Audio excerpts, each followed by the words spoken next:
हाँ, mentally problem है, बहुत हटेला हूँ मैं। वो सेम शो में सेम सीजन में होता तो पता चलता था उसको भी। वो इंसान कैसे कैरेक्टर जज कर सकता है जो खुद कैरेक्टर लेस हो, जिसने खुद 2 शादी करके बैठा हुआ है। तो जो अपनी पहली बीवी का नहीं हो सका वो दूसरों का क्या ही होगा। लेकिन इतना ज़रूर बोलूँगा कि अगर सबसे ज़्यादा बेशर्म और गलीज इंसान मैंने मेरी ज़िंदगी में देखा है, क्या वो रियल है? तो नहीं। इतना बेशर्म इंसान है अरमान मलिक कि वो एक चीज़ बोलता है, झगड़ा करता है, फिर स्वीट हो जाता है, फिर बोलता है। क्योंकि मैंने हमेशा ये चीज़ बोला है कि सारी चीज़ें उसकी कैलकुलेटिव रही है, और हर एक चीज़, भले वो झगड़ा हो, भले उसको क्या बोलना है, हर एक चीज़ कैलकुलेटिव है। अगर मुझे मालूम होता उसके, तो मैं भाई उससे तो कभी मैं बात, उससे तो खैर मेरे को बात करना भी उससे मेरे को गवारा नहीं है। पर हाँ, मैं क्रिमिनल तो नहीं हूँ फालतू के। मेरे को ईडी की रेड तो नहीं पड़ रही है, ना ही मेरे को स्नेक वेनम वाला केस वेस में ऐसे कुछ चीज़ों में इन्वॉल्व हूँ, ना ही मैं कोई गमला छोड़ हूँ। देखो, मेरे को ऐसा लगता है ना कि अगर मैं ये ज़रूर मानूंगा कि उसको उधर मेरा साथ देना चाहिए था। अब जब मैं बाहर हूँ तो मैं इसके बारे में बात कर रहा हूँ। ज़रूर मानता हूँ, मैंने उसको भी बोला था कि मैं बाहर निकल के तेरे से बात करूँगा। बट जहाँ तक मैं बोल रहा हूँ ये चीज़ कि मैं अपनी दोस्ती एक इंस्टेंस पे जज नहीं करता। मैं, अगर मेरा दोस्त एक बार गलत किया है तो मैं उसकी 10 अच्छी चीज़ें भी देखता हूँ। तो आई गेस वो एक को हटा के मैं 10 अच्छी चीज़ों को अपने साथ रखना चाहता हूँ। ये शो के लिए मैं बहुत ज़्यादा रियल था। बाहर जो पॉइंट रख के गया था वो अंदर जाके मैंने मुंह पे बोला। और हाँ, जब उसने पोक किया तब मैंने जिस तरीके से उसने पोक किया उसका जवाब उस तरीके से दिया।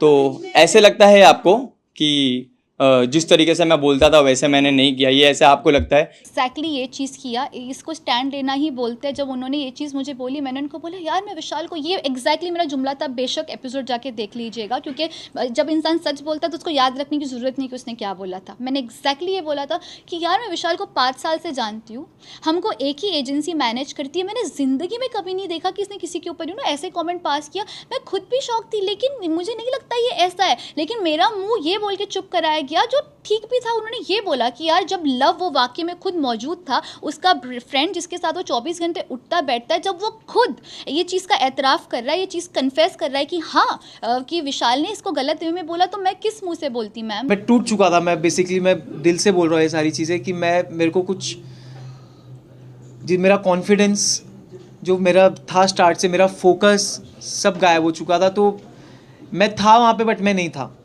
तो I was just zoned out. तो ये सब प्लानिंग प्लॉटिंग मेरे को आती नहीं है। मैं एकदम रियल था, मैं अननेसेसरी पंगे नहीं लिया।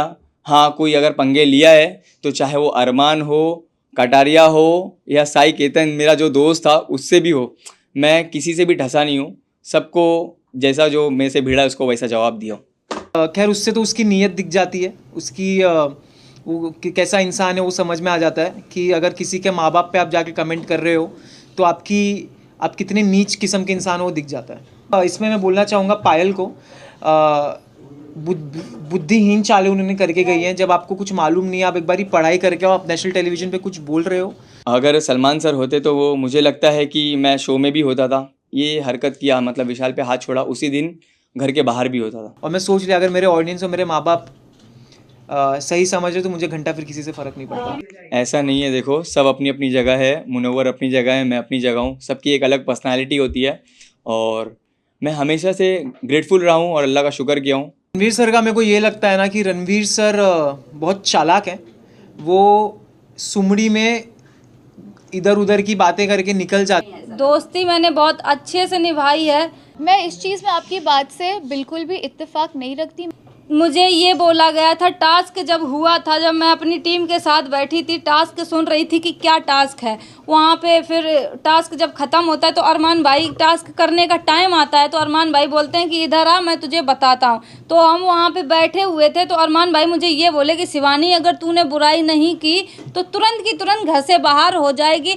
एक आप ही अलग, खाली इतने सारे लोग हैं, किसी को नहीं दिख रहा है कि सामने से कौन, सिर्फ तुमको दिख रहा है। पहले तो मैं आपको एक कॉम्प्लीमेंट देना चाहूँगी, आला दर्जे की स्क्रिप्ट राइटर बन सकती हो। मतलब आपने तकरार हुई, फिर प्यार हुआ, फिर तकरार हुआ, वो जोन बिठा दिया। नहीं यार, तुझे, हमने कहा बुराई कैसे करनी है, हमें तो पता ही नहीं। हमने ये भी बोला था, तब वो ये बोल रहे थे तुम्हें इनकी पोल खोलनी है, तुम इन्होंने किस घर के बारे में क्या बोला है, क्या नहीं, तुमसे क्या बात की है। तो ये मैं थोड़ी समझ में नहीं आया मेरे। ना कैसे फायर हो गया। I said of course you can't body shame a girl. एक लड़की की हाइट पे, वेट पे, कॉम्प्लेक्शन पे किसी को भी हक नहीं है कि कोई किसी के बारे में इस तरीके की घटिया तरीन बातें करे, क्योंकि उससे दिखाई देता है कि उनकी तरबियत क्या है। एंड वो मैंने जो स्टैंड भी लिया तो मेरे खुद के लिए नहीं लिया था, वो हर उस लड़की के लिए लिया था जिसको इनसिक्योर फील कराया जाता है उसकी कम हाइट या उसकी शक्ल को लेकर। शिवानी भी उनका साथ दे रही थी बॉडी शेम करने में। इनकी हील देखो, इनका चेहरा देखो, मेकअप लगा के थोप के घूमती रहती है, ऐसे सारे वो कमेंट्स पास कर रहे थे। जाए तो एज ए ह्यूमन नेचर लाजमी है कि मेरी शक्ल पर वो दिख कर आएगा, और मैं फेक इंसान नहीं हूँ कि मैं जानबूझ के जाके फेक हक करूँ, फेक स्माइल करूँ कि हाँ चलो मैं जा रही हूँ। नहीं, मैं हर्ट थी, मुझे बुरा लगा, मैंने दोस्त माना था तुमको और तुमने ये किया तो मैं हर्ट थी। और मैंने ये भी स्टेटमेंट पास किया जैसे कि आपने बोला कि तुम्हारा तो पूरा हो गया ना जो मकसद था, क्योंकि तभी तो वो डिस्ट्रैक्ट इस तरीके से कर रही थी क्योंकि उसको पता था ये नॉमिनेशन नहीं, सीधा घर से बेघर होने वाला टास्क था। इसलिए आप बोल रहे हैं जी शिवानी, क्योंकि गेम के अंदर आने के बाद जिस शिवानी को हम जानते थे वो शिवानी उस गेम में रही नहीं। वो मतलब कहते हैं ना, वो पहले से प्लान करके गई है, मुझे ये करना है तो मैं कैमरे के सामने रहूंगी, मैं ज्यादा दिखूंगी, तो वो वही काम कर रही है। वो अपनी भाषा को लेके बार बार बोलती है कि मेरी भाषा लोगों को समझ नहीं आती। मेरी जो आवाज़ थी बिल्कुल हम जैसे अभी बोल रहे हैं ऐसे ही सेम घर पे भी बोल रहे थे, तो मुझे मेरी आवाज़ को लेके बोलते थे कि इसकी आवाज़ कानों में चुभती है, ये बदतमीज है, ये गांव से आ गई, पढ़ी लिखी नहीं है। पर ऐसा कुछ नहीं है, वो अपने घर को खुद चलाती है। और कोई भी छोटा बच्चा बिग बॉस शो में नहीं खेलने आता है, कोई समझदार ही बिग बॉस ऐसे कंटेस्टेंट लेके आता है जो गेम को खेल सकता है और खेलने की कैपेसिटी रखता है और जीतने की भी रखता है। तो वो बच्ची नहीं है। दूसरा, उसकी हार्श बात करने का तरीका, वो अपने से बड़े की रिस्पेक्ट नहीं करी है। जैसे कि उसने रणवीर जी से बदतमीजी की, अरमान जी से करी बदतमीजी, मेरे से, क्योंकि हम ऑलमोस्ट हम सभी उससे बड़े हैं। अगर वो 22 साल की है तो आई वॉज 32 ईयर्स, मैं 36 साल की हूँ, तकरीबन 10 साल उससे बड़ी हूँ। तो उसने सबके साथ जो है बहुत रूड तरीके से बात करी और किसी को भी अच्छे से बात नहीं करती है। ये माना मैं पढ़ी लिखी इतनी ज़्यादा मतलब पढ़ी, वो लोग सब शहर से हैं और इंग्लिश मीडियम के सब पढ़े लिखे हैं। हम सरकारी स्कूल में पढ़े, अपनी मेहनत करके, प्राइवेट में भी पढ़े, जितनी हिंदी मीडियम से पढ़ाई कर पाई मैंने वो की है। अगर मैं भी उनके जैसे इंग्लिश मीडियम से बचपन से पढ़ी होती तो उनसे आगे हम भी होते। शिवानी जो है लोगों को डोमिनेट कर रही है। वो किस तरीके से चिल्ला चिल्ला के बोलती है, अपनी बात आगे रखने के लिए वो चिल्लाती है, लोगों के सामने बदतमीजी करती है।